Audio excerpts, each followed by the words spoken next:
Quando é que percebeu que as coisas que sentia e o que estava a viver não eram só aquilo que nós às vezes desvalorizamos como as agruras da vida e as dificuldades da vida, mas podiam ser sintomas de uma doença? Eu, pessoalmente, não tenho a noção, acho que não tenho a noção nem do momento exato, nem sequer se fui eu que dei conta disso. Utilizando aí nesse bocadinho que foi dito, as agruras da vida que talvez pudessem levar para aqui ou para acolá, eu acho que fiquei mesmo fechado nessa redoma de que se calhar era uma coisa da vida, que se calhar era uma coisa que eu tinha que sofrer ou que eu tinha que levar comigo para onde quer que fosse. As pessoas que me rodearam, sobretudo as de sangue, as mais perto, essas é que começaram a ter verdadeiros sinais de alerta da minha parte, sem eu dar conta, e que por consequência, devagarinho, tentaram-me levar para que eu desbloqueasse essa espécie de casca de ovo, não é? Ou seja, eu acho que quando tudo me começou a acontecer, eu criei, utilizando a mesma expressão, uma casca de ovo completamente sólida e deixei-me lá estar dentro. Que sinais eram esses? Isolamento, angústia e ansiedade que eu hoje à distância fico a achar como é que é possível alguém conseguir lidar com isso. Por causa da intensidade ou por ser muito frequente? Por ambas, pela intensidade e pela constância, ou seja, pela quantidade de vezes que isso acontecia. Dou-te assim um exemplo. Eu cheguei, eu não sei se isto poderia ser avaliado ou medido numa unidade qualquer. Eu cheguei a clicar-me para trabalhar, em que tenho quase ideia, não absoluta, mas já deve lá ficar muito perto, pelo menos é esse o meu sentimento, de que não se passava nada comigo e que ninguém de fora, ou seja, sem tanta proximidade assim ou tanta intimidade que pudesse se aperceber de alguma coisa, eu fazia o trabalho e mal acabava o trabalho, eu, utilizando um termo da gíria, eu panicava. Panicava, mas assim, ao ponto de eu não saber o que é que queria fazer a seguir, para onde é que tinha que ir a seguir, com quem é que eu queria estar a seguir, se sozinho eu estava bem, se acompanhado eu estava bem. Eu cheguei a fazer telefonemas, por exemplo, para a minha irmã, a 6, 8 quilómetros de distância, a ver o prédio dela e a falar com ela para me tentar acalmar. E ela a tentar-me acalmar. E isto é muito fora, porque eu não sei explicar.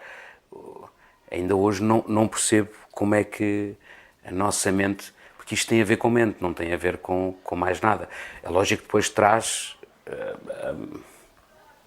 pormenores físicos, não é? Mas é esta máquina estranhíssima que muda azimutos em permanência e que, por mais que tu não queiras, é nesses caminhos mais obscuros, assim se pode dizer, em que tu te encontras e é para onde ele te leva. E além da ansiedade e da angústia em relação às coisas, quando se tem uma depressão, tem-se também sempre uma tristeza. A ideia de que nós Sim. associamos à depressão como um momento triste, a tristeza está sempre lá? Eu disse um sim tão assertivo porque estou a falar de mim. Eu não sei se no Sim, no conjunto, seu caso, claro. não sei se no conjunto é o mesmo que se passa com outros seres que infelizmente passaram ou passam por um dano desses, não é? Porque não é uma coisa, não é uma coisa por iniciativa, não é uma tomada de posição ou decisão. Não, sem se dar conta, já estás lá. e por isso eu não te consigo responder, porque eu não tenho mesmo ideia de que resposta pudesse dar a isso. Ou seja, Quanto tempo é que esteve dentro dessa casca de ovo? Muito tempo? Estamos a falar de meses, anos, um ano e qualquer coisa. em que as coisas vão crescendo, ganhando intensidade. Sim, a ideia que eu tenho é que, pelos relatos que me são dados, lá está, porque houve. Eu acho que durante, eu não digo a totalidade, imagina um ano e 4 meses, um ano e 6 meses a atravessar esta situação. Eu não acredito que ela tenha começado da mesma maneira como acabou. E entretanto, pelos meios, todos eles, fossem eles quais fossem, ele também foi alterando, ou seja, o estado, digamos assim. E eu não te sei dizer porque é tudo relatos de fora. O que eu senti foi, eu pessoalmente senti cada vez mais querer o isolamento. Esse isolamento trazia-me a ansiedade e a angústia, deixava-me extremamente nervoso, a começar a ter os chamados ataques de pânico, a ter ataques de choros, inclusivamente a pensar nas coisas mais estranhas que o ser humano acho que tem essa janela aberta. A pensar em desistir. Em desistir, sim. É uma janela que está aberta para todos nós. Essa é a ideia que eu acho que já tinha e hoje, francamente, para mim é assumida. É o livre-arbítrio, tu escolhes bem ou mal, tu escolhes o bem ou escolhes o mal, ou seja, no sentido figurado ou romântico, eu ponho uma janela. E até porque tens uma janela muito bonita atrás de ti. Mas só salta quem quer. Derrapa-se muito. Escorrega-se muito. Tem-se momentos, parece-me a mim, de grande coragem, no sentido de pensamento só, mas desde o pensamento à concretização de algo que tenha a ver com desistência, é ao mesmo tempo, eu acho que é quase um antípodas, ao mesmo tempo que é uma linha tão ténue, é uma linha que, ao estar lá, faz-me lembrar, porque é a minha área de televisão, 30 segundos em televisão, numa branca, parece que é uma semana que não se abre a boca e que não se diz nada. Mas aquilo fica lá. Está presente, consegues visualizar, consegues inclusivamente dramatizar a coisa, não é? Consegues guionar. Se eu fizesse assim, assim, assim, assim, a quem é que eu causo mais danos, a quem é que eu causo menos danos. Quando se pensa em suicídio, porque estamos a falar de suicídio, pensa-se também nisso. E é isso que às vezes nos pode travar alguém que esteja perante essa ideia, pensar nos danos que se vai causar a outras pessoas. Pensou na sua irmã, por exemplo, já falou aqui dela. Sim, pensei na minha... Especialmente pensei, no momento em que foi, pensei em 3 pessoas específicas. Pai, mãe e irmã. Apesar de amar a minha sobrinha de paixão, mas não estava a fazer parte da equação, no sentido de que a intensidade de laço maternal ou paternal estava presente nestas 3 unidades, pai, mãe e irmã, até porque ela é mais velha do que eu. Provavelmente eu iria magoar mais pessoas, como é óbvio, ou iria entristecer mais pessoas, mas eu acho que a dada altura um dos inputs internos é pensarmos em nós, eu próprio, mas queres ou não queres? Vai ser bom ou não vai ser bom? Tu próprio vais sofrer. Ou seja, imagina, é tão estranho como, dando uma imagem mais larga, mais abrangente, eu sofria, não era? Eu estava em sofrimento, fosse o qual fosse, eu não vou agora identificar, porque se calhar eu nem sei identificá-lo. Mas ao mesmo tempo trazes outro sofrimento, que é tu próprio ao pensares em que queres acabar com aquele sofrimento, mas se calhar estás à procura de um outro para se sobrepor àquele. Tudo bem que ele tem um final mais curto, não é? Porque se formos a vias de facto, fosse ele qual fosse o sofrimento de tomar essa decisão, ele em pouco tempo eventualmente acabaria, não é? O outro não, o outro era, conforme temos estado a falar, é meio duradouro, é intermitente, é volta, cresce, desaparece, volta novamente, vem mais intenso, vem menos intenso, chora-se mais, chora-se menos, isolamos-nos mais, isolamos-nos menos. Esse sofrimento especificamente, a ansiedade, a angústia, a tristeza, o isolamento e imagino que ao mesmo tempo a solidão, que impacto é que depois tem na vida prática do dia a dia? Era funcional? Não, é completamente estapafúrdio, como diz a minha filha. Não faz absolutamente sentido nenhum. Daí eu sofrer mais, conforme disse há pouco, eu não sei como é que o fiz, mas eu sei que quando era para trabalho, eu chipava-me, eu conseguia fazer ali uma coisa qualquer, mas com uma velocidade para todos os níveis. Uma velocidade de onde é que é, tipo uma coisa que nós brincamos muito em set, não é? Onde é que eu me ponho, o que é que eu digo, o que é que eu faço? Ação. Estou aqui, fiz isto, disse isto, está feito, muito obrigado, bom dia. E a minha velocidade de chipar para entrar e fazer era a mesma velocidade que eu necessitava que quando acabasse eu sair, porque eu ali não estava bem. E basicamente era não querer dar o flanco. É uma espécie de uma falsa carapaça, não é? Há carapaças que nos deixam fortes e resistentes a uma quantidade de coisas, independentemente de nós sofrermos um dano qualquer, seja ele emocional ou físico, mas tentamos nos aguentar e ela está lá para isso mesmo, para contrabalançar, para equilibrar.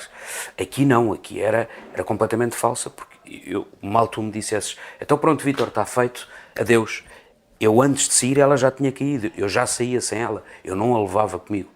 Essa carapaça criou-a e vestia-a porquê? Pelo estigma? Porque não queria que as pessoas percebessem? É provável que seja por aí, por causa mesmo do princípio daquilo que tu disseste e que eu respondi, que é não quis dar o flanco, não quis dar parte fraca. Eu sabia que não me sentia bem, mas não queria que ninguém soubesse, não queria que ninguém detectasse, não queria que ninguém me dissesse nada. Porque eu acho que em várias áreas, não sei se isto é uma doença, se é uma debilitação, cientificamente eu não sei que nome chamar, mas há pessoas que em vários momentos da vida, por outras razões, passam por coisas parecidas ou semelhantes. Das coisas mais irritantes que existe para o lado de cá, seja eu ou seja quem quer que seja, é muitas das vezes estar a ouvir coisas com as quais não nos identificamos, com as quais é tão claro para nós, é tão fácil falar de fora, mas não queres trocar. Que tipo de coisas? Epá, não estejas assim, a sério, vai esparecer, vai dar uma volta, vai... Dar uma volta? Eu cheguei a sair dias e dias a fio. Hoje não sei como é que seria o preço a que está o gasóleo. Eu acho que tinha ido declaradamente à falência em 2 meses. Mas eu cheguei a fazer viagens de meter dentro do carro e de repente quando dava conta estava em Lagos, estava em Faro, estava em Coruche. Eu cheguei a andar aqui na Marginal a fazê-la 3, 4 vezes. Lisboa, Cascais, Cascais, Lisboa, Lisboa, Cascais. A fumar cigarros. E se tu me perguntares, mas lembras-te mais alguma coisa? Há poucas coisas que eu me lembro. Há um borrão nesse Há uma espécie período? de um borrão. Eu lembro-me de estar a conduzir e querer refletir ou querer fazer introspeção e a dada altura não é isso que acontece, é que cada vez parece que empola mais aquela bolha de veneno e depois vêm as crises de choro e depois estás num cenário num dos cenários idílicos para os tais pensamentos estranhíssimos, não é? No sentido de mudar qualquer coisa, que é olhares e podia ser ali, posso acelerar um bocado mais, posso travar, posso guinar de repente, posso... e nunca aconteceu, mas tantas vezes que visualizei tudo, que fiz os meus desenhos, como é óbvio. O trabalho nessa altura era um refúgio ou era uma obrigação? Era uma obrigação. Dolorosa? Muito. Era isto que eu te estava a dizer, era tão estranho. Houve uma altura que morei aqui nos apartamentos do conhecido Hotel Equador. Eu acordava de manhã, chorava a baber ranho, tomava banho, saía, metia-me dentro do carro, ia trabalhar, durante o caminho chorava imenso. Antes de lá chegar, se não conseguisse controlar antes, ficava dentro do carro até tirar tudo de cima de mim, como se fosse pó. Estava um fumador compulsivo e o cigarro estava a ser o escape. Era fumar 2, 3 cigarros de seguida, parecia que aquilo me trazia alguma coisa. Era entrar, bom dia, vestir, maquiar, fazer, ir embora, voltar a fazer o mesmo processo. A tentar escapes, um deles que eu tentei, mas até isso é tão estranho. Houve uma altura que me enjoou, era a bebida. Eu era capaz de beber aquilo que se calhar hoje durante 1 mês ou 2 não bebo. Sozinho? Sozinho. Em casa? Sim.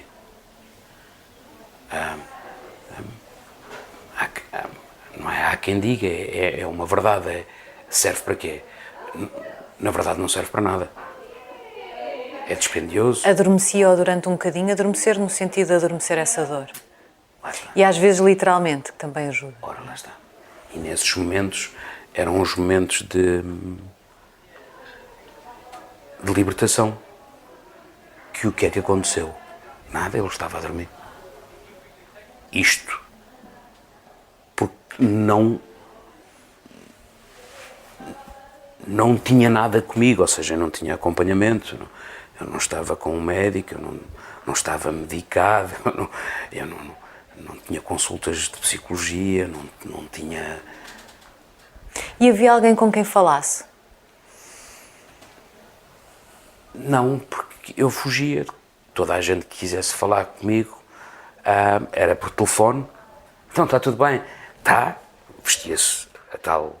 E ainda mais fácil, não é? Porque é à distância. Salvo quando alguém queria ou tentava fazer uma videochamada. Mas é fácil desistir da mesma, não é? E faz uma coisa completamente escorreita de falar simplesmente ao telefone, em que se veste aquele boneco, em que se diz sim, sim, e depois tens 50 mil desculpas. Então, mas vamos jantar. Epá, esta semana não posso. Mentira. Podias fazer até 3 jantares por dia. Podias marcar 3 jantares, um às 8, um às 11 e outro à meia-noite, e conseguias estar com 3 pessoas ao mesmo tempo. Ou juntar as 3 ao mesmo tempo. Quando eventualmente isso acontecia, acho eu, para um ou outro mais próximo, são conversas redutoras. Redutoras para mim mesmo, sobre mim mesmo, de mim mesmo, que a dada altura ainda ajuda e empola as tais observações do lado de lá, que são feitas de coração, que são feitas com o máximo de atenção e de responsabilidade, digamos assim, porque é essa a vontade do ser humano que está do lado de lá, é sai daí, mas só enterra mais, só carrega, percebes? Porque cria a percepção de ninguém me compreende, ninguém sabe o que é que eu estou a viver. Não. E ninguém me pode ajudar. É isso.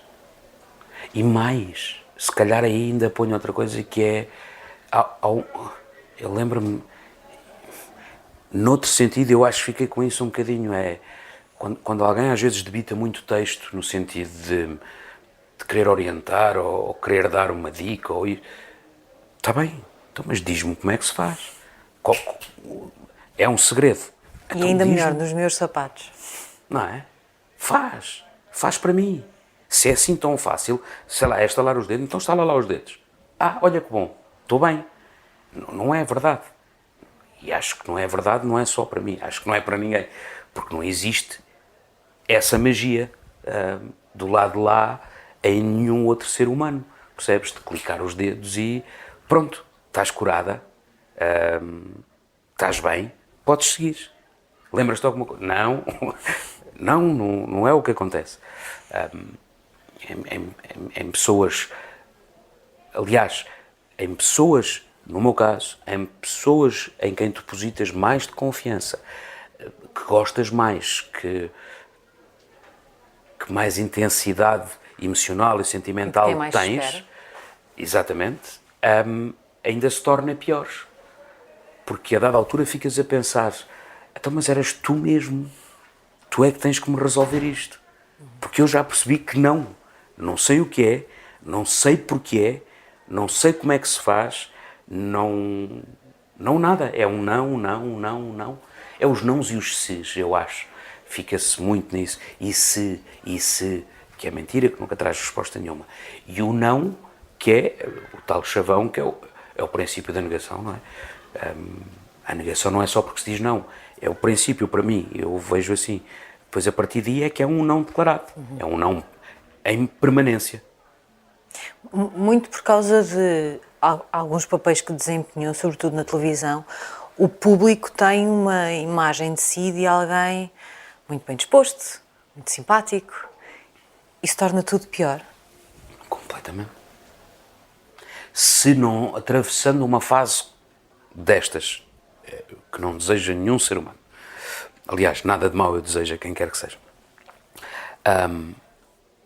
já é complicado lidar com isso, porque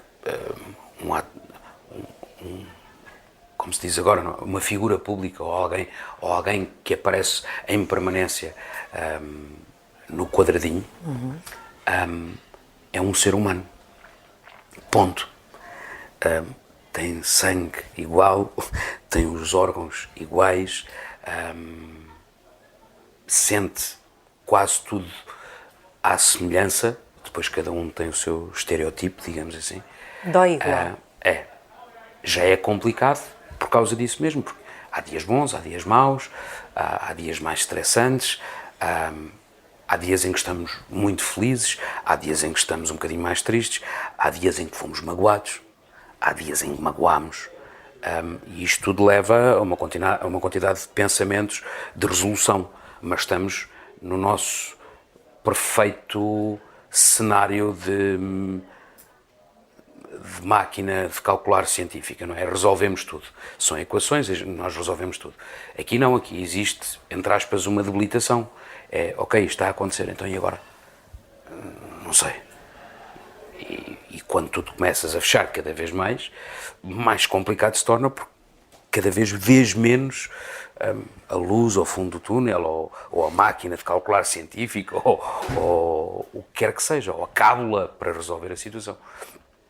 E isso torna-se intenso ao ponto de levar sobretudo para aquelas três situações, que eu acho que são as piores, que é a ansiedade e a angústia, que para mim não são iguais, porque a ansiedade é o que traz, a dada altura, o clique ou a mola para um ataque de pânico, não é?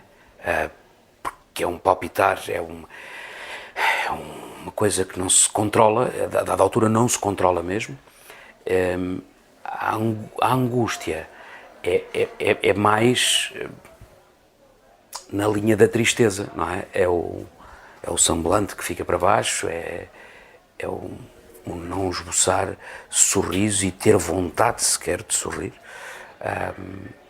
E é isso, é uma pescadinha de rabo na boca, eu acho. Perdeu trabalho por causa disto? Ia perdendo, mas mesmo no final disto ser o Vítor Emanuel sozinho, até alguém deitar a mão ao Vítor Emanuel.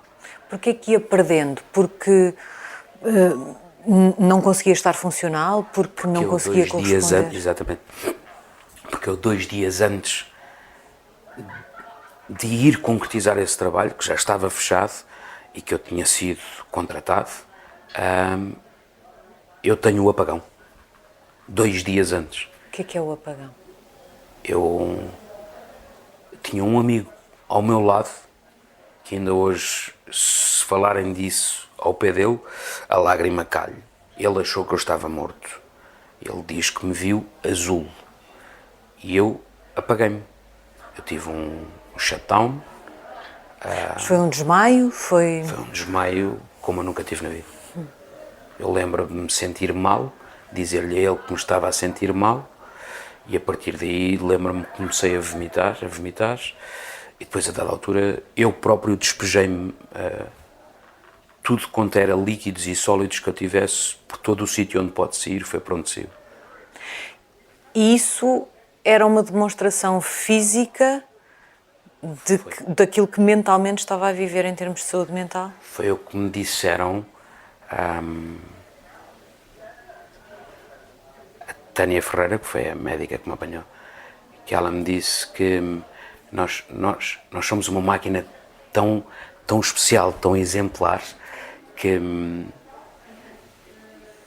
quando alguns de nós têm a sorte dessa mesma máquina funcionar como funcionou para mim, é a maravilha, é a sétima maravilha, que é, ele avisou-te, 1, 2, 3, ele, corpo. O corpo. Então, antes que aconteça alguma coisa mais penosa, mais gravosa, eu vou tratar de ti, queres ver? E desliga tudo. E depois, a partir daí, é como se fosse uma reaprendizagem. O que é que aconteceu nesse dia? Tem esse desligamento geral, não é? E precisa de cuidados médicos. Teve cuidados médicos logo nessa altura? Logo de manhã. É um processo super, hiper rápido. Voltando só um bocadinho, quase ao início, se eu dava conta ou não dava conta, não, eram as pessoas que estavam de fora, nomeadamente mãe e pai. E há uma altura, mãe a mãe, como se costuma dizer, apertou tanto comigo, que fez de maneira que eu fosse ver a minha médica de família, que já não havia há imenso. Antes desse apagão? Antes desse apagão. Foi 3 dias antes. Ou seja, até este apagão, imagina, temos aqui 3 episódios fantásticos, que são horríveis. Conseguimos a consulta, eu vou ver a doutora Isabel. Como é que ela a convenceu? Disse-lhe que o Vítor tinha um problema ou foi mais subtil, como as mães às vezes são? Convencer-me a mim. Sim. Da maneira como a minha mãe consegue, neste tipo de situação, dar uma volta, que é pôr a lágrima no olho. Faz lá isso à tua mãe. Não é? Pôr a lágrima no olho. E assim, ui, eu não posso estar a fazer isto. Ela não merece. Mas a sua mãe disse-lhe o que é que achava que se passava consigo? Disse-lhe que achava que havia um problema? Falou sobre algum dos seus sintomas? Essa conversa, quando há o alerta para... Olha, tu podes não estar a ver um problema, mas há um problema. É como? É específico? É detalhado? Não, é muito básico, é muito isso, assim. Eu acho que tens qualquer coisa. E eu acho que tens que resolver. Porque aquilo que te está a acontecer e da maneira como tu te comportas e o que está a passar à tua volta, e porque nós sentimos, porque éramos capazes de jantar 3 vezes por semana, nomeadamente, era e é, hoje em dia, icónico o almoço de domingo, e eu em permanência estava sempre a desaparecer, não estava presente. Entre outras coisas, entre fazer as conversas mais curtas do mundo, que seria um título para um livro ou para um filme. Então, está tudo bem? Está tudo bem. Precisas de alguma coisa? Não, está tudo bem. Então, e queres falar? Não, está tudo bem. Então, não, está tudo bem. Boa noite. Isto jamais era uma conversa que algum dia eu tivesse tido com a minha mãe ou que hoje em dia eu tenha com a minha mãe. Foi nesta fase que eu tinha este tipo de conversas. E ela conseguiu-me pelo lado, sem o fazer de propósito, como é óbvio, conseguiu-me levar pelo lado emocional. Porque mesmo naquele marasmo todo em que eu me encontrava, olhar para ela e vê-la a chorar e a demonstrar-me, eu não sei fazer nada, eu não te sei resolver a situação, eu não te sei tratar, eu não te sei pôr bem, eu não sei, vamos lá. E fomos. Fiquei sozinho com a médica, ficámos a falar, falei, chorei, não me perguntes o que é que eu lhe disse, não faço a menor ideia, sei que saí de lá com um rol de medicamentos e que ela fez, numa análise curta, por carinho, porque eu sei que a doutora Isabel gostava de mim como ser humano e vice-versa, independentemente dela ser médica e eu ser o que sou. E lembro-me que o meu pai sentou-se comigo, fomos a uma farmácia para aviar a receita, aviámos a receita, eu tinha o meu carro ali naquela zona, ele tinha o carro dele ao pé da farmácia, porque nós tínhamos chegado, porque eu fui com eles. Ele olhou para mim, não proferiu uma palavra, eu disse-lhe, então adeus. E fui-me embora, e meti-me dentro do carro, e nesse dia comecei eu a tomar as minhas coisas, aquilo que ela tinha dito para eu tomar, e tomei, não te sei dizer o quê. No dia a seguir... Mas não... deixa-me só ficar só um bocadinho nessa consulta. Apesar do borrão, não é? Do blur que está em cima desse momento, houve um diagnóstico? Tem ideia de lhe ter sido dito, você tem uma depressão, há aqui uma questão para resolver, ou não de todo? Não de todo. Imagina, na minha vontade de querer, e eu tenho a impressão que o borrão é por causa disso, na minha vontade emocional de não querer que a minha mãe passasse por aquilo, eu fui. Mas eu acho que estive lá dentro, independentemente de eu conhecer a pessoa e ter confiança com a Isabel, despacha lá isto que eu quero ir embora. Despacha lá. Então chega com os medicamentos a casa e tomas direitinho? Eu penso que sim. A dada altura pôs isso em questão, nunca se conseguiu identificar. Não sabe se eram ansiolíticos? Eu sei que tinha antidepressivos, tinha ansiolíticos, tinha SOS. Eu não sei se pode dizer marcas desses todos, até porque depois esse continuou lá mais à frente. Há um que me ficou na memória que se chama Victan, que era um SOS, que era um sublingual. Depois tinha outro que ficou na história para mim, não te sei dizer o nome, mas era a Estrelinha, que era um antidepressivo, esse eu sei que era forte, tanto que eu depois no desmame eu tive que chegar até 1/4 de comprimido. Não poderia ser a metade, nem de um dia para o outro. Só quando fiz 1 mês ou 1 mês e meio de 1/4 de comprimido é que então eu larguei esse comprimido na sua totalidade. Então nesse dia, 3 dias antes do apagão, não é? Começa a tomar os comprimidos. Tomar os comprimidos às horas que eram. E não teve nenhum problema com essa ideia de não, agora tomar comprimidos, parece que sou maluco? Não. Eu desde pequenino que me dizem que eu sou maluco. Por isso, eu acho que se calhar por estigma ou não, ou por tatuagem interior ou não, a história de me chamarem maluco fosse por passar por uma situação parecida ou semelhante, ou algo que tivesse a ver com o parecer louco ou deslocado. Nunca me faz sentido. É como a pequenez, não é? Eu sei que não sou um homem grande, sou capaz de ter tido o que é chamado agora o bullying um pouco na minha escola primária, mas eu não me lembro de ter algum problema com o meu tamanho muito cedo, bem resolvido. Não, sou pequeno. Chego onde os outros chegam e muitas das coisas eu até achei sempre muito mais divertido, porque eu era muito mais veloz, conseguia-me dobrar e baixar muito mais depressa. Exatamente. Por isso nunca fui por aí. O chegar mais alto, fisicamente, não se consegue à primeira, consegue-se à segunda. O que quer que seja. Mas voltando à história... Os medicamentos não tinham uma questão, não eram estigmatizantes? Não. Portanto, não. Mas não foi contar, ou foi contar a pessoas, estou aqui a tomar? Não. Eu nunca contei a ninguém.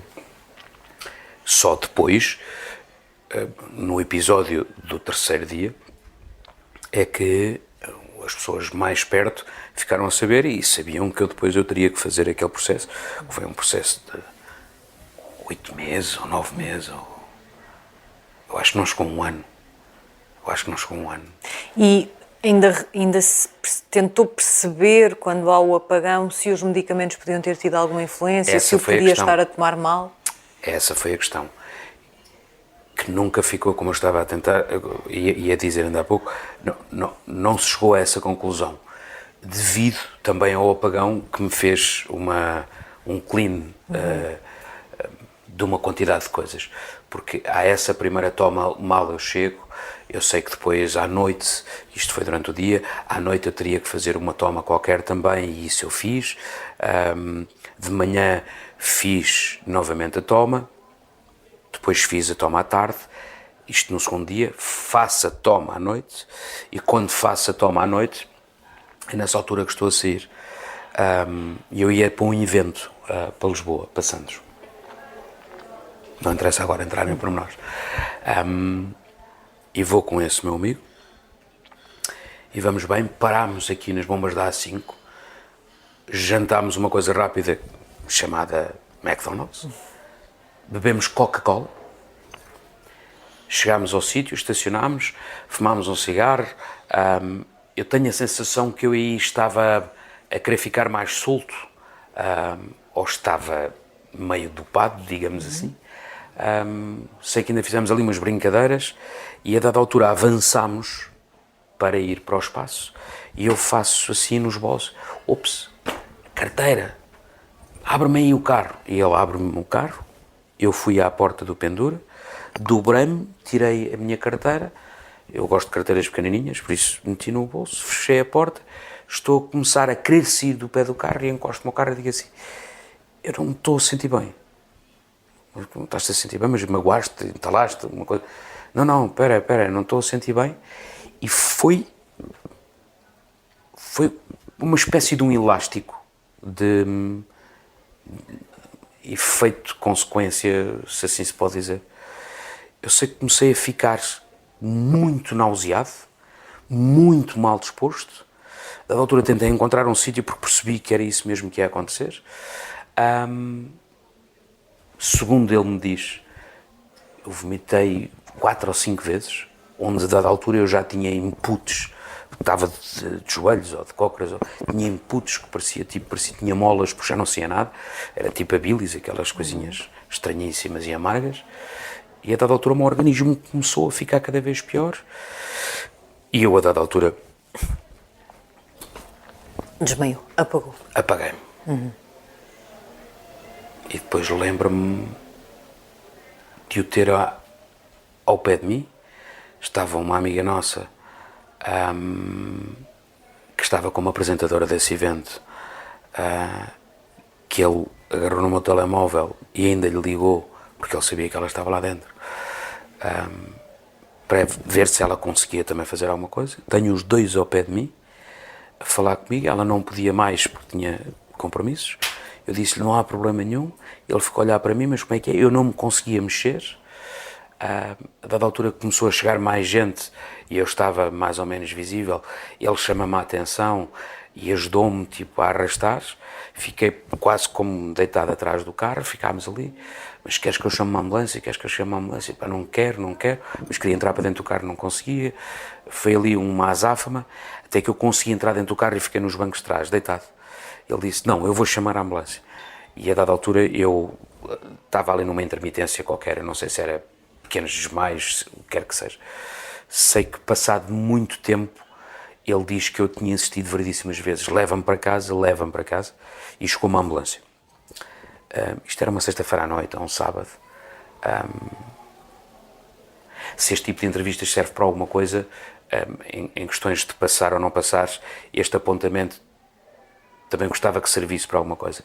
Nem tudo o que acontece na noite tem a ver com drogas, ou com bebida, ou com más índoles. Achou que quem o viu naquela situação automaticamente pensou... Eu tenho uma imagem de estar deitado, com a cabeça pendurada nos bancos de trás, e ter uma ambulância ao lado, e ter alguém assim à janela assim: e então, estás bem ou não estás bem? Eu lembro-me desta imagem. E eu acho que isto não se faz. Eu não o faria. Eu não o faria. Primeiro porque passa por uma espécie de pseudo-julgamento. Segundo porque acho que se eu estava desequilibrado, ali também existe um desequilíbrio, especialmente sendo quem é e executando a função que tem que executar, que é ajudar, salvar, proteger, digo eu. Sentiu esse estigma, não associado à saúde mental, mas sentiu esse estigma até das pessoas que estavam ali para ajudar? Foi estranho. Até que o meu amigo estava a perceber e sabe que eu essas coisas é algo que me faz ferver, e disse, não, mas espera lá, e chegou ao pé de mim, e eu lembro-me que o agarrei e disse-lhe, eu não quero, manda-o embora, leva-me para casa. E fomos para casa, eu não me conseguia levantar, eu de cada vez que me levantava, ou tentava, ou lá o que quer que seja, parecia que o mundo rodopiava à velocidade que ele rodopia, mas eu estava a conseguir visualizar. Chegámos ao prédio onde eu morava na altura, ele ajudou-me a subir, meteu-me no elevador, abriu uma porta de casa e eu saí cuspido para o meu quarto e conforme entrei, assim fiquei. Depois só sei os apontamentos.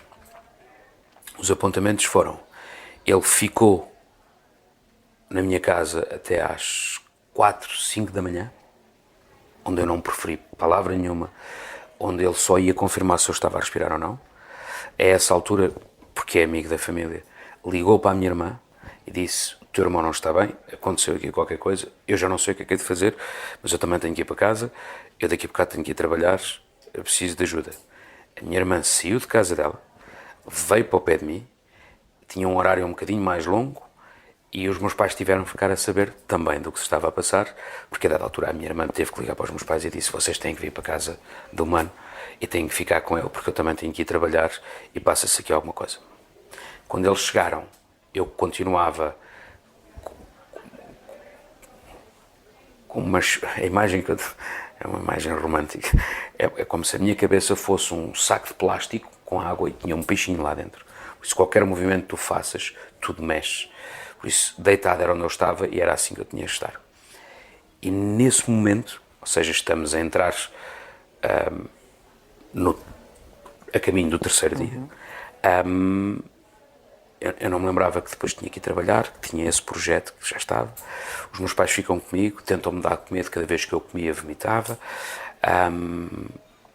Até que a minha mãe lembra-se de me começar a fazer perguntas de mãe. Mas olha, mas tens compromissos, tens aí uma agenda, posso ajudar a ver há alguém que se possa ligar, ou isto ou aquilo. Até que a dada altura começo-me a lembrar que tinha qualquer coisa. Tenho qualquer coisa. E lembro-me da pessoa que me contratou e digo à minha mãe, agarra no telefone e liga para ele e diz-lhe que vai tudo correr bem, que eu amanhã estou lá, que eu só estou muito mal disposto hoje, mas que amanhã está garantido, porque supostamente eu deveria estar agora a falar com ele para combinarmos as coisas todas e acertarmos horários, onde é que era, como é que eu tinha que ir, se eu tinha que levar alguma coisa extra ou não. E a minha mãe liga, e eu sei que ele não o fez por mal. A minha mãe começou isto é o que a minha mãe me conta, começou a querer falar com ele para explicar, olha, veja lá com o Vítor, coisa, mas não sei o quê, mas o que é que se passa, até que do lado de lá, entre aspas, salta-lhe a mola e diz assim, mas você não está a fazer um trabalho de mãe, o qual a chocou a ela, não é? Mas ainda bem que ele o fez, porque isso causou este input em 2 horas, que foi a minha mãe ficar nervosa, perceber o que é que ele queria, eles falaram, e que era o quê? Ambulância já, ele vai já para o hospital, não se sabe o que é, mas a parte profissional dele era, eu preciso desse homem amanhã, ponto. E era um trabalho grande e estava muita coisa em questão, não só financeiramente, para todos, mas no sentido profissional estava muita coisa em jogo. E passado 2 horas tenho a ambulância à porta. E eu entrei no hospital de Cascais à 1 e qualquer coisa, 70 da tarde, e saí depois às 4 da manhã, qualquer coisa assim do género, já pelo meu pé. Tinha ligeiros ataques de pânico, não sentia ansiedades, não sentia angústias, mas já estava a ser medicado, mas tinha pequenos ataques de pânico. Então como é que eu fui trabalhar? Fui trabalhar no outro dia de manhã, banhinho tomado, barbinha feita, o meu pai a conduzir, a minha mãe atrás de mim, a dar-me a mão, e eu sossegadinho, e a concentrar-me o caminho todo para onde é que ia, chegar-se, ir buscar um bocadinho daquela carapaça, que também já era meu apanágio, e começar a trabalhar. Os meus pais ficaram o tempo que puderam, isto foi num espaço aberto e num espaço comercial grande, então de quando em vez, imagina estarmos a trabalhar aqui, mas alguém daquele lado poder ver. Então passavam para eu saber que eles estavam lá. Dava para estarem sem serem demasiadamente Exatamente. impositivos. Só para me darem segurança. E eu a aplicar-me, a fazer as coisas. E depois, quando eles já não puderam mais, eles tinham que sair embora, veio a minha sobrinha, e tenho imagens brutais de filme de cinema. Tinha uns tapetes rolantes e umas escadas rolantes, e de vez em quando lá vinha ela e fazia-me assim, tipo, para o tio, eu estou aqui, eu sei que sou mais nova, mas eu estou aqui. Que idade é que tinha na altura o Vítor?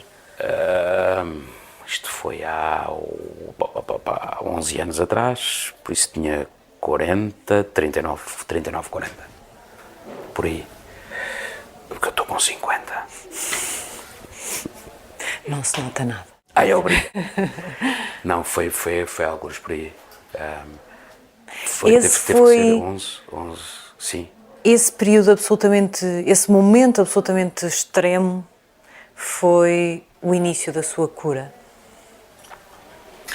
Foi porque eu sou salvo, como eu costumo dizer, aliás, nós fizemos amizade, adoro a Tânia Ferreira, que foi ela que me apanhou. No Hospital de Cascais, quando vai da ambulância. Mais nova do que eu, sabia precisamente o que é que estava a falar, nós fizemos amizade, ela chegou a ir já a ver espetáculos meus, eu cheguei a ter logo no início muitos convites, vinha aqui ao hospital, até porque sou aqui da zona, sou daqui não, moro aqui na zona, ia almoçar com ela, almoçávamos lá na zona dos médicos e tal, lá no refeitório deles. E ela, quando o apanha na urgência, ela percebe que aquilo não é só um problema físico, uma indisposição, uma gastroenterite, uma coisa qualquer, não é? Ela tirou a bitola, como eu costumo dizer, quando falou com a minha mãe. Porque comigo ela só falou depois de, mas quando eu digo depois de, já lá muito mais à frente. Eu depois de chegar ao Hospital de Cascais, eu tenho ali um momento, por exemplo, em que eu não sei se me apaguei ou se me puseram a dormir. Eu sei quando acordei, eu tinha intravenosas, com medicação e com... Eu não sei se estava a desidratar-se não, porque até houve uma altura, cada vez mais próxima disto, eu cada vez comia menos. Eu cheguei a 59, 60 quilos, tinha eu, que para mim, que fui desportista até aos 25, 26, era impensável. E mais, com a maturidade da idade, não é maturidade emocional, mas de idade, ou seja, eu já não era um jovem, já não tinha 20 anos, por isso também tem-se alguma tendência a ganhar um bocadinho mais de peso, ou isto, ou aquilo. Eu nunca tinha estado assim. Aliás, eu lembro-me, quando entrei esse projeto que estávamos a falar, durou 4 dias, não chegou uma semana. Eu tinha o guarda-roupa todo escolhido para mim, porque tinha sido antes, já tinha havido provas, já tinha havido tudo. E se as coisas me estavam em bom, ficaram largas. Assim, mas trocaram o casaco dele. Não, mas agora era o blazer. Não, mas ele agora tem que fazer este com este casaco, depois a seguir é que é o blazer. Mas está bem, se calhar o casaco, mas veste lá o blazer. Então, mas o blazer está igual. Tipo, coisas dentro deste género, ou seja, onde a manga, porque estava mais franzino, as camisas que em vez de ficarem justinhas já parecia que estavam largaronas, as calças que não necessitavam de cinto tinham que levar cinto. Foi incrível. O que é que mudou a partir desse dia? Vamos falar, por exemplo, no tratamento. Continuou a tomar os mesmos comprimidos que tinha começado a tomar? Não. Houve algum ajuste? Não. passou a ter um acompanhamento mais especializado. O que é que aconteceu a partir daí?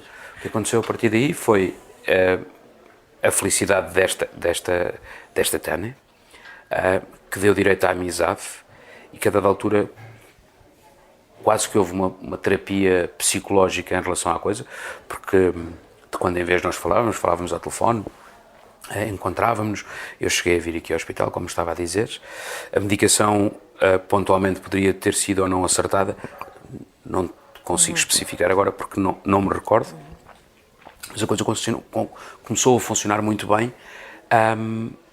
para o meu lado, ou seja, os ataques de pânico era a única coisa que de vez em quando me dava, o resto não, o resto eu comecei a desenvolver, ou seja, eu ao final de um mês, 2, eu comecei a aceitar um convite para jantar. Porque se sentia com mais energia, com menos angústia. Com menos angústia. O que é que se começa a sentir quando se começa a fazer um tratamento para uma depressão? É o quê? Começa-se a sentir que eu hoje se calhar sou capaz de fazer isto. É isso? Eu acho que ainda é mais interior, que é, no meu caso, eu nem dava conta, hoje se calhar até consigo fazer isto. Então, eu estou a fazer isto? Sim. Estou para fazer isto? Está bem. E, como se diz bem depressa, e não passar cartão, sabes? Assim, telefonavas-me, olha Vítor, estou a pensar, queres-te encontrar, vamos jantar? Está bem. Ups, eu disse está bem. E demorou muito tempo?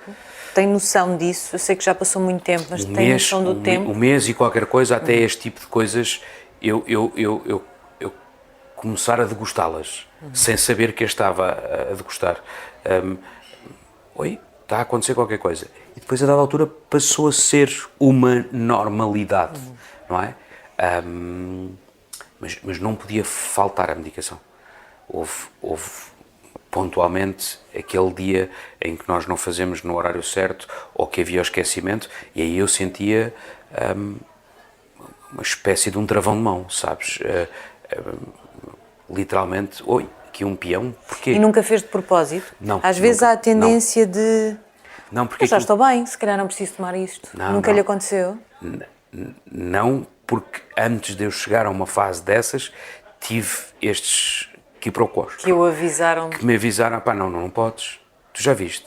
É que é do dia para a noite. Tu deitas-te à esquerda e acordas completamente direita. É que é mesmo, pá, Vítor, não faças. Pronto, e lá fui e não fiz. A estrelinha, como eu lhe chamo, era o comprimido dos meus sonhos, que era o comprimido que eu nem dava conta. Isto acontecia, por exemplo, era um comprimido de toma à noite, a seguir à refeição. Às vezes eu estendia só um bocadinho mais, porque como já estava bem, imagina, se estivéssemos aqui a falar, sim, mas chegava àquela altura, opa, olha, espera, tenho que ir tomar a estrelinha. Ia tomar a estrelinha e eras tu que me dizias no dia a seguir, pá, tão giro, estavas a falar e de repente, pum, e eu adormecia.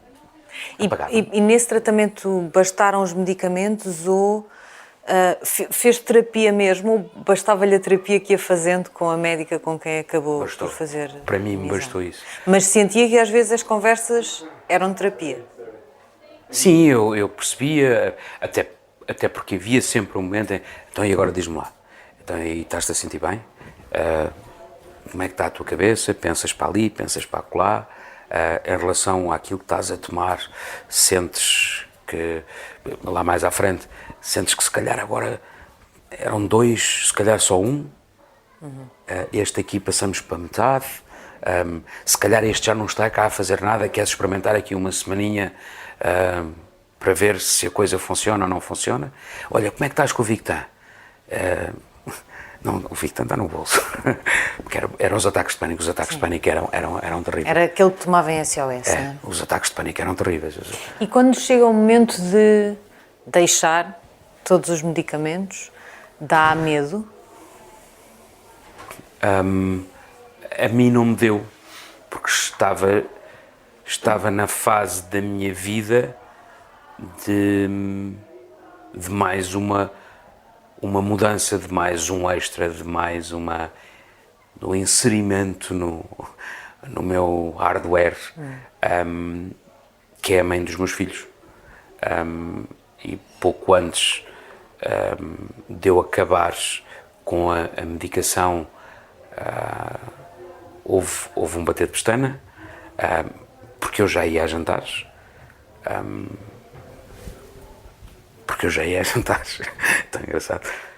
Porque senão eu acho que não tinha acontecido nada. E foi uma das pessoas que, quando começou a haver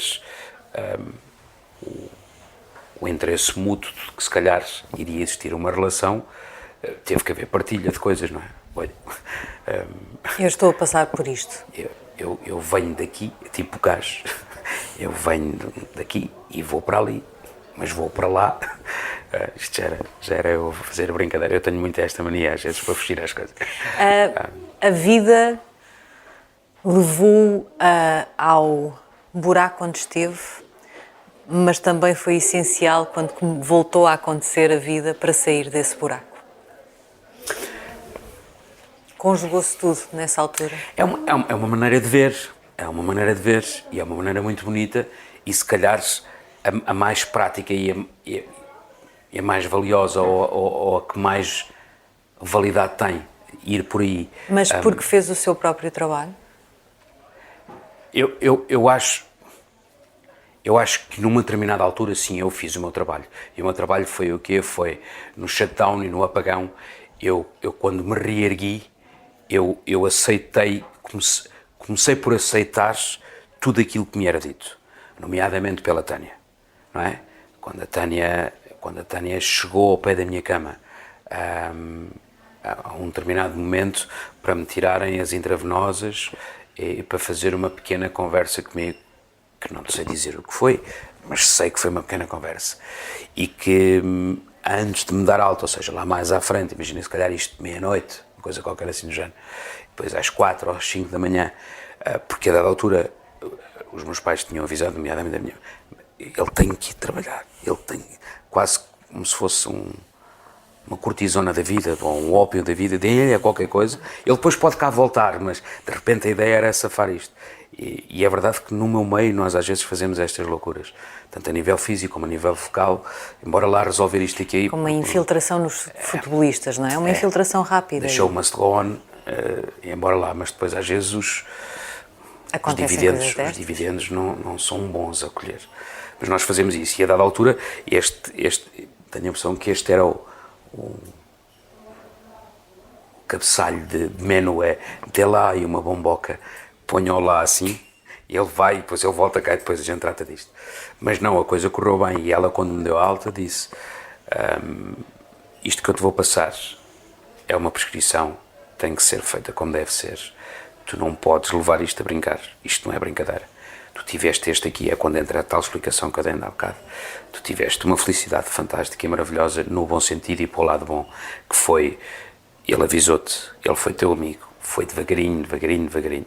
Quando tu já não quiseste, ele impôs a sua vontade, mas também te correu bem, porque podia ter sido, imagina que aquilo me acontece, era eu que ia a conduzir. Os danos podiam ter sido complicadíssimos. Imagina que eu estou encostado a uma varanda, uma coisa qualquer assim do género. Tudo aquilo que me tinha passado pela cabeça, whatever, o que quer que seja. Naquele momento, sem eu querer, a coisa podia-se dar. Imagina que venha descer umas escadas. Pá, o que quer que seja, tudo podia ser completamente diferente. Caso ele, que sou eu, o meu segundo eu, o meu interior, assim, eu vou tratar de ti, queres ver? Gosto tanto de ti que te vou apagar as luzes. E apagou. Porque levou tudo tão a sério, a partir daí foi isso que foi fazer o seu trabalho? Levei a sério o que ela me diz.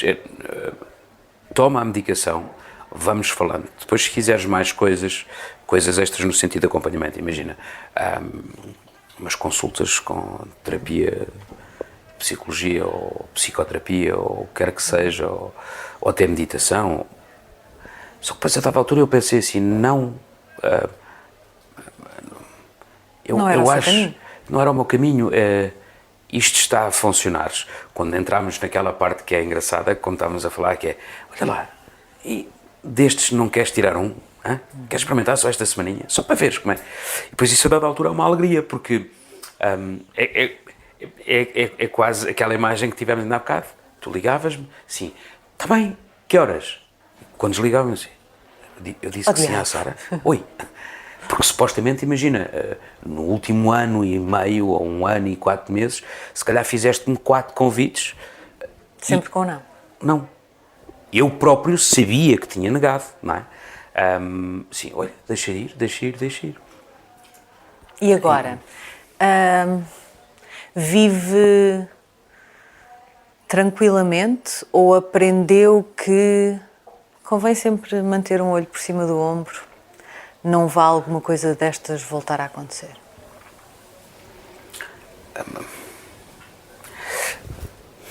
Nunca pensei nisso, que é engraçado. Mas é provável que no meu subconsciente eu faça algo assim do género. Está atento a sinais seus? Está atento em não se colocar em determinadas situações? A segunda, eu acho que essa é que foi uma das grandes aprendizagens. Já era uma das coisas que eu gostava, era não dar importância demasiada às coisas que não me interessam, às coisas que eu não gosto e às coisas que eu não concordo. Todas elas, no sentido de eu me conseguir defender e conseguir manusear o que digo e porque é que digo assim. Não é de corpinho bem feito e é porque sim ou porque sim. Não, eu não me meto numa confusão. Ponto. Mas não me meto numa confusão porque não gosto de confusões, não gosto de gritos, não gosto de confronto físico, não gosto de confronto verbal, não gosto, ponto. Se tenho o meu direito de escolha, o meu direito de escolha é sai fora. Não quero. Mas podias... Não. Para criar, para construir, para edificar, eu não preciso de entrar numa frente dessas. Eu consigo fazer de uma maneira muito mais brilhante, harmoniosa, muito mais satisfatória, muito mais sorridente, com a tal imagem que ainda por cima, como já tu disseste, que é... Tu és conhecido como o brincalhão, como o divertido, o bem disposto, não é? Então não quero. Vou-me meter... Faz lembrar um bocado aquela história de clown, não é? Tipo, olha que giro, estás a ver este abismo? Salta, que eu depois vou a seguir. E o Palerminha saltou, pronto, já não volta. Não, eu não quero isso para mim, eu não quero. Então não estou. Salvo raras exceções, no sentido que realmente, naquilo que está ao teu alcance, tu teres que intervir para a segurança de terceiros ou para uma coisa qualquer. Agora, ir à procura, não quero. Isso e outras coisas. A falta... Por exemplo, eu lido mal, eu sei que lido mal com uma coisa que é comum a quase todos os mortais. A falta de poder. A falta de poder de resolução. Eu posso resolver para mim mesmo. Virando costas ou não, tentando intervir fisicamente, no sentido de, por exemplo, trazer livros para aqui. Mas esse poder é sempre limitado. É limitado, é redutor. Vou-te dar assim um exemplo. Lido mal, foram quase 2 noites sem dormir. O que aconteceu com esta menina, com a Jéssica, não é? Mas aquilo que aconteceu com a Valentina, aquilo que aconteceu com 300 mil crianças, se calhar só neste país, estás a perceber? Eu não estou a descurar dos outros, ainda agora saiu uma notícia daquele menino que fez mudar a lei em Inglaterra devido aos maus tratos, não é? E a violência gratuita e monstruosa e bárbara para com uma criança que de repente fica sem pernas. Este tipo de coisas faz-me confusão, mas eu não tenho poder, eu não tenho poder de resolução. Vou falar, eu falo. Faço um post, faço uma carta aberta, mas às vezes ainda me revolta mais porque não faz nada, percebes? Não faz nada, eu não vejo acontecer nada, não é? Como é que acontece? Estamos no século XXI. Sou pai, percebes? Mesmo não sendo pai, a coisa já me faria confusão porque sempre fez. O facto de ser pai, entretanto, que não era naquela altura,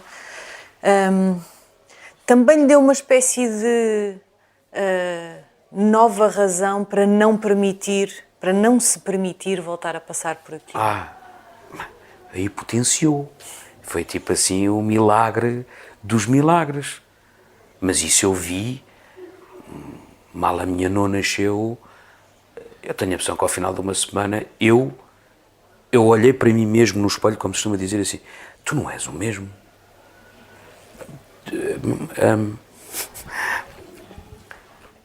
Eu a dada altura, eu interessei-me tanto, mas isto acho que é do senso comum e eu já ouvi relatos parecidos ou semelhantes. Eu quando soube que ia ser pai, há uma frase, não sei se é popular, se é só gíria, que é: queres ver que tu agora também estás a sentir as dores e o parto e tudo, mano, da mulher. Também engravidou. Eu engravidei. Eu tive más disposições, eu tive dores nos rins. Para tu teres uma ideia, a última ecografia que a Noa foi fazer, a barriga estava pá, assim deste tamanho. Íamos ver a última ecografia da Leonor. E eu saí de casa e disse, não, eu conduzo. E a dada altura, quando cheguei ao carro, começou-me a doer tanto, que eu andava mais grávido do que ela. Foi ela que levou o carro para o hospital. Foi ela que me ajudou a sair do carro. E fomos os dois fazer a ecografia. E ela é testemunha.